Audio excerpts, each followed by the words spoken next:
name? Matt. What's your surname, Matt? I just do this for a sort of hobby, and like I say, I just go around doing this, so I tend not to give my name out all the time because people are always asking me. I just don't want it running. Obviously, we just want to make sure nothing untoward's going on. That's the only reason I'm asking. Well, there isn't. It's only pictures of the marked cars. What's your surname, Matt? Car pictures. Like I said, I don't want to give me surname out. I'd rather not. I'm only taking some pictures of the police cars. As my colleague explained, obviously it's a bit odd you're doing like not. It's not odd. Have you not seen on like YouTube and Flickr and stuff? But not outside police bases. Oh yeah, definitely. I've seen loads of videos of police cars whizzing down the road and stuff. Yeah. They're not coming out police bases. If you go on YouTube and you Google any police station, you'll see videos of it. Is that from you or from other people? Well, no, from loads of people. Yeah, I do, but again, it's not something I give out because it's obviously you get people commenting on the videos and stuff, and it's just I sort of like keep it private for a small audience, just like family and friends and stuff. From the start, the officers exposed their poor understanding of public rights by immediately fishing for personal details. Instead of calmly assessing the situation, they jumped straight to asking for the auditor's surname simply because his activity looks unusual to them. That alone shows a lack of professionalism and proper policing. Just because something seems odd or unfamiliar does not automatically justify demanding personal information. The officers here are letting personal discomfort dictate their actions rather than relying on legal grounds. In policing, unfamiliar does not equal suspicious, and unusual does not equal unlawful. Filming in public is a protected right, and no amount of personal unease changes that fact. The officers should have known this from the outset, yet their very first move was to treat lawful behavior as if it was suspicious. Like I said, I've not got any problems with you videoing the cars, police officers or anything like that. Yeah. And I have said before, but all I'm concerned about is that you're videoing officers' private cars, which again, you know, we can't really stop you doing. Yeah. Because you just said that if those people were that way inclined, they would just simply come down here and do it themselves. So how do I know that's not what you're here for? Well, that could be the case for anyone that walks past. I think I'm perfectly entitled to stop and ask you what you're doing and why you would Right. do that. Yeah, I know, and you have done, and I've told you.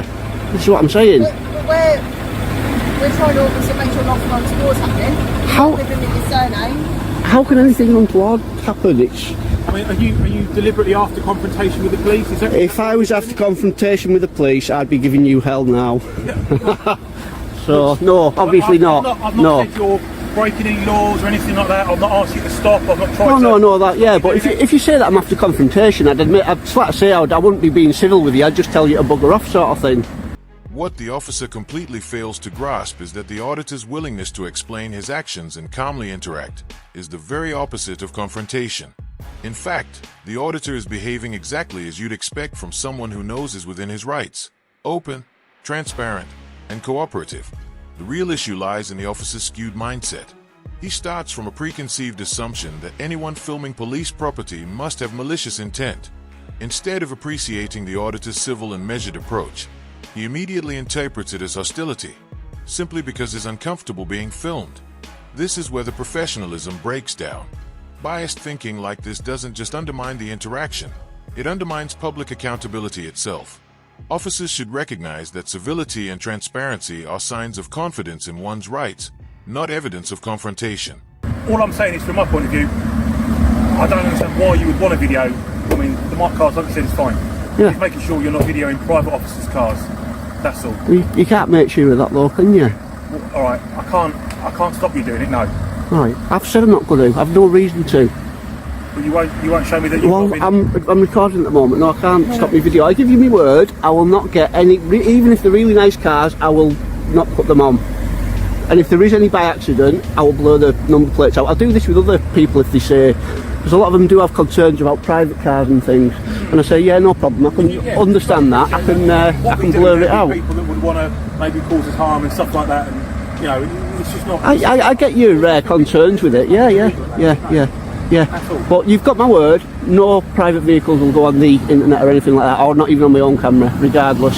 It's just marked cars, that's all it is. Okay. Alright. You won't give us your... I'd rather not. It's just, I don't want it sort of going about all the time, every time I come and do some like videos and photos and stuff. what the officer completely fails to grasp is that the auditor's willingness to explain his actions and calmly interact is the very opposite of confrontation. In fact, the auditor is behaving exactly as you'd expect from someone who knows is within his rights: open, transparent, and cooperative. The real issue lies in the officer's skewed mindset. He starts from a preconceived assumption that anyone filming police property must have malicious intent. Instead of appreciating the auditor's civil and measured approach, he immediately interprets it as hostility, simply because he's uncomfortable being filmed. This is where the professionalism breaks down. Biased thinking like this doesn't just undermine the interaction, it undermines public accountability itself. Officers should recognize that civility and transparency are signs of confidence in one's rights, not evidence of confrontation.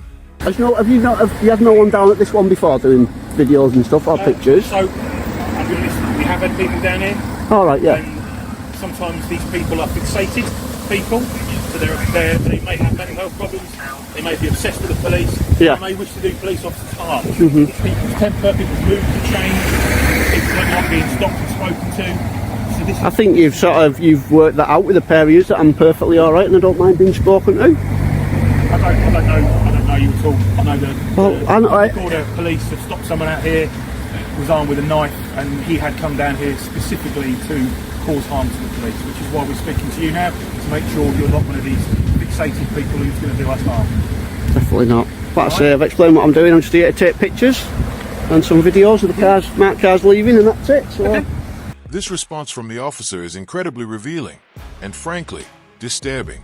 When the auditor calmly asks whether anyone has recorded at the police station before, the officer could have answered honestly and neutrally, "No, we haven't had people recording here before." Instead, he immediately pivots into a completely different narrative, saying, "We have had people down here before," but then goes on to describe them as individuals who were fixated, may have mental health problems, may be obsessed with the police, and may wish to do police officers harm. This is not just a bizarre leap in logic, it's a deliberate attempt to frame lawful recording as dangerous behavior. By drawing this false connection, the officer shifts the focus away from the auditor's perfectly legal actions and tries to associate him with instability, obsession, and even potential violence, rather than acknowledging that filming from a public space is both legal and a common auditing practice across the country. He smears the activity by lumping it together with harmful intent. This tactic is not only misleading, it's manipulative, designed to delegitimize the auditor by painting him as a threat rather than a citizen exercising his rights. That's fine, mate, but as you say, you're also current crime of ring, you're also terrorism, especially right-wing terrorism as well. That's why we come out to speak to you. Right, it's you should be all aware you've had memos regarding people doing photos and videos. They're all over YouTube, so that's what I'm doing. That's fine. Have you got your ID on them? No, you're not getting my ID, you're not getting me details. No.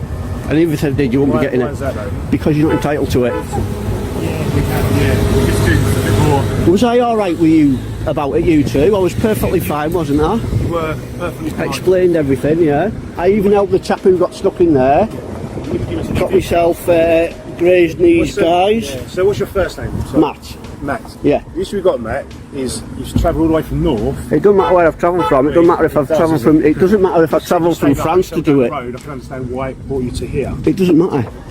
I could come here from 1,000 miles away just for the day, and it won't matter. If I want to do that, I'll do What it. you've got to understand, Matt, is my job is to sort of confirm who you are and why you're here. It's not your job to confirm who I am and why I'm here. No, it's not. It's none of your business, that. The officer's attempt to frame travel distance as suspicious is completely misguided. Simply coming from far away does not make someone's actions unlawful or even questionable. People travel for endless reasons: tourism, personal projects, visiting landmarks, or simply exercising their freedom of movement. By fixating on where the auditor came from, the officer exposes a lack of objectivity and appears to be grasping at straws to justify suspicion. What's even more troubling is the implication that distance equals intent, as though crossing from another area somehow makes criminal activity more likely. This logic is not only flawed, it borders on discriminatory. It unfairly treats outsiders as suspicious purely because they are not local, which is no basis in law. Instead of focusing on whether any offense has actually been committed, the officer is manufacturing suspicion out of thin air, escalating a situation that should have remained simple and straightforward. Right, are you detaining me? Sorry? Are you detaining me? Well, Matt, I'm trying to have a conversation. I've finished having a conversation. I've explained what I'm doing to these guys. don't come down here and tell me I'm only allowed to come down and take pictures if I'm local or if I'm staying in a hotel, etc., or I'm here on are you listening? I think this is enough I think He's not. I've been nice to you guys. I've told you what I'm doing. not to be nice to these. Right, no, he's coming up and he's demanding the ID and he's suggesting that I'm not allowed to do it, etc., etc. Have you got some ID, mate? Like I've already explained to you, we do get fixated people that do hang around the police stations and they do want to do us harm. Alright? Potentially. So, With a camera, Yeah. we've already been through this. yeah, we have. However, I think so, yeah. you've attracted another set of police officers' attentions, haven't you? Yeah, just let me speak to these guys. If you speak to the uniform officers, because I'm speaking to my colleague. Right, well, I was going to say, if you're going to detain me and search me, there's going to be a lawsuit because it's an unlawful detainment and an unlawful search. No, if she's going to detain me, then crack on. No, unless you're detaining me. I don't know if you've got any weapons on you. Okay, Matt, at the moment it's 10 for search section 1 place.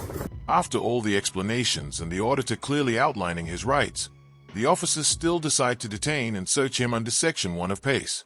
This decision isn't just heavy-handed, it's completely unjustified. Section 1 of PACE only permits a stop and search where there are reasonable grounds to suspect someone is carrying stolen or prohibited items. Yet here, there were no such grounds. The auditor had been civil, open, and cooperative from the beginning. He explained his intentions, reassured the officers about private vehicles, and demonstrated complete transparency. Despite this, the officers escalated the situation by abusing stop and search powers. Filming police vehicles, which are public property, in a public place, cannot possibly amount to reasonable suspicion of carrying weapons, drugs, or stolen goods. It simply doesn't fit. This was not about crime prevention. It was about control.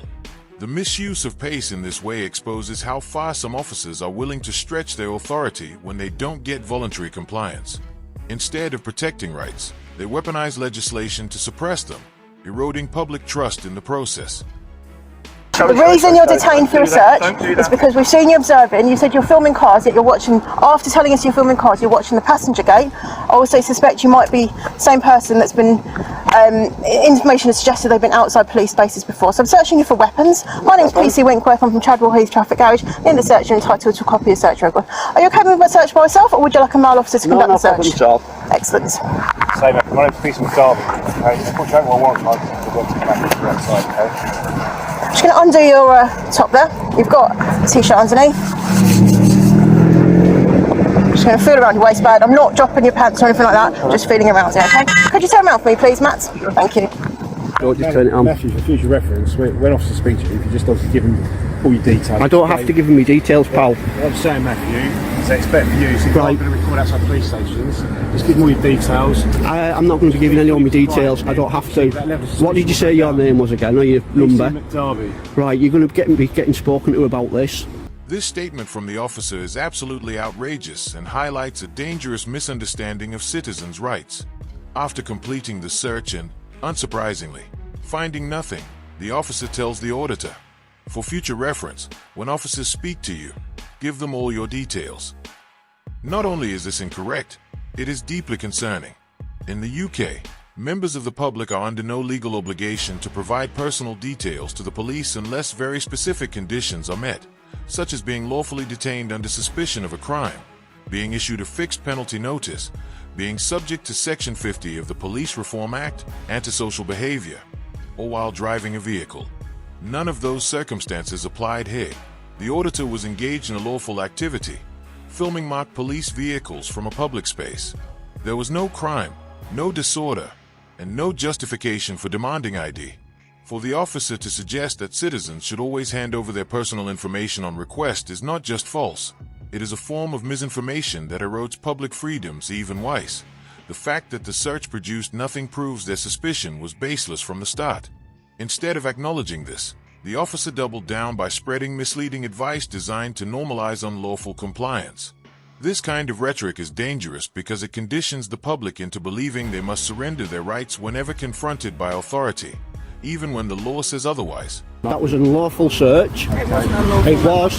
You will get retrained on this. You'll get told, you'll get brought up to date on the procedure for this. I think you need to update yourself. I don't need to, you'll be getting updated. What was your number again? 254 730 even. Right, and you'll be getting retrained. and you'll be getting spoken to. No, this is serious. It is very serious. Right. As my colleagues explained, in the current climate, we can't... The current climate, you need to stop using the current climate. You're going to get that took off you like you are going to get that took off you like you did with the previous terrorism act. Matthew, you weren't. It's none of your business. Listen, You're asking us questions. I'm allowed to. Able to ask, and I'm able to ask you questions. Right, and I'm declining. You're being difficult here. No, I'm being difficult since you searched me, unlawfully searched me. No, I wasn't. I've got it on video, love. It'll be going on YouTube and people will see how nice I was to them. And then they will see what tyrants you are. You could have easily explained. I'm not obliged to. I did. Did I explain why I was here? Bearing in mind it's on camera. I've said yes, you did. Yes, I did. So there you go. I spoke on this camera and I told you that I told these guys what I was doing. So don't say that I didn't tell you. But then you could have offered them that information, that evidence. I'm not obliged to. No, I know you're not, but to be less difficult. No, you don't just search someone just because your butt hurt. It's simple as that, and that's all it comes down to. Your butt hurt. You're upset. Your feelings are hurt because I won't give me details out. These two will be getting retrained and you'll be getting spoken to. Thank you, I look forward to it. Right, would you like to say anything to the viewers watching about your unlawful search? Section 1 of PACE you searched me on. Yeah? Matthew, I suggest if you just move on. No, I will stay here all day if I want to, pal, and you won't do a thing about it. Alright? Okay. Right, take it, Matthew. Off you go. Try to get one over, Matthew. I won't. Say hello to your family and friends on YouTube, pal. The tyrant. You're alright, I've got no issues with you. I was alright with you, but he's a prat. Right. Case of officers fishing for information simply because they didn't like being recorded. Another low point was when one of the officers questioned why the auditor had traveled from another area, as if distance somehow made his actions suspicious. That's not evidence. It's just a weak excuse to frame his presence as a problem. Even worse was the attempt to link lawful filming to mental health issues or potential danger. Rather than acknowledging that filming mock police vehicles is entirely legal, the officer tried to twist it into something sinister just to discredit the auditor. But the most shocking moment came after the search, when an officer actually said, "For future reference, when officers speak to you, give them all your details." That statement is flat out wrong and shows a worrying lack of understanding of the law. In the UK, you're not legally required to hand over your personal details just because an officer asks. Unless specific legal grounds exist, such as driving, being issued a penalty notice, or being lawfully detained, your privacy is protected.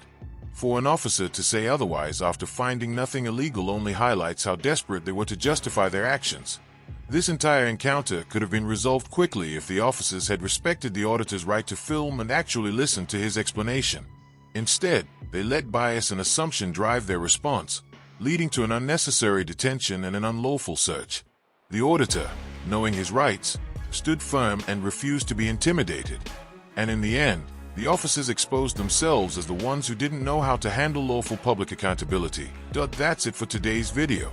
If you enjoyed this episode, don't forget to like, comment, and subscribe. It really helps me continue bringing you independent coverage. And make sure to check out Auditor Matt. His channel is linked in the description. Show him some support. Thanks for watching. This was Rate the Audit, and I'll see you in the next one.